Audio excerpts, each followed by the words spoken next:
World's End, directed by Edgar Wright, starring Simon Pegg, Nick Frost, Martin Freeman, Paddy Considine, and one actor who I always forget who I really liked in this movie, and I don't know his name. It tells the story of Simon Pegg's character, who never really quite lived up to the night of his life about 20 years ago with his 4 best friends, in which they tried to do a pub crawl, which I have a pint of beer, I think, at a total of 12 different pubs. They only made it about halfway, but it was the best night of his life. So he wants to reunite all his friends, go back, and do it again, only to discover that the town might have been taken over by robots. This is the finale of the Cornetto trilogy, the other 2 movies being Shaun of the Dead, one of my all-time favorite movies, and Hot Fuzz, which I also loved.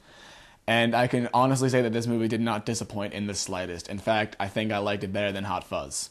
When I say trilogy, that's a little misleading. They're not a series of movies by any means. It's just they have the same writer and director and stars. And then they always eat these little things called cornettos, which are like kind of like British Klondike bars, I guess. The humor in this movie, if you haven't been introduced to British humor, I'd say this might be one of the best places to get it. It's so fast-paced. If you blink, then you're probably going to miss a handful of jokes, and most of them are just hilarious. Simon Pegg, I think this might be his best performance. I've been saying that a lot in my videos, but this year has been fantastic as far as acting goes. Simon Pegg was absolutely fantastic. This was a different character than he usually plays. Shaun of the Dead, he was kind of an average guy. Hot Fuzz, he was a really intense, like, police officer who wanted to do right. And this guy, he was a loser. He was an absolute loser, and he was just trying to reclaim his glory days, but he was fantastic. Nick Frost also plays someone he usually doesn't. Usually he kind of plays the loser, and now he's the guy who's moved on with his life and actually has one. Eddie Marsan.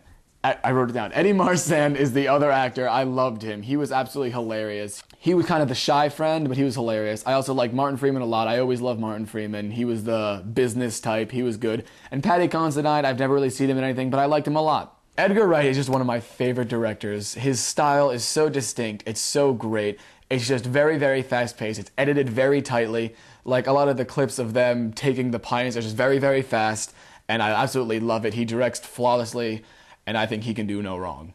I'm a huge fan of Scott Pilgrim, which he also did, as well as the rest of the Cornetto trilogy, as I've said multiple times. The World's End probably had the most emotion out of the Cornetto trilogy. Like, near the end, you can actually feel for the characters and see kind of the struggles that they have. And there is ones that they reveal the backstory that actually went like, oh shit. It was hilarious. The special effects were also really, really good. It actually looked nice. This isn't like a huge budget Transformers type movie, but the special effects did look good. The robots looked cool. And the soundtrack was also really, really nice, because kind of like American Hustle, it was kind of about throwbacks. It was all about these throwbacks, all these classic songs, and I really like the soundtrack in this as well. So, although I just gave this to American Hustle, these are the only 2 movies that I actually gave this grade. I'm going to give The World's End an A+. Okay.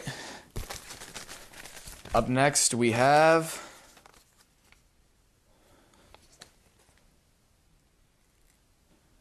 Movie 43.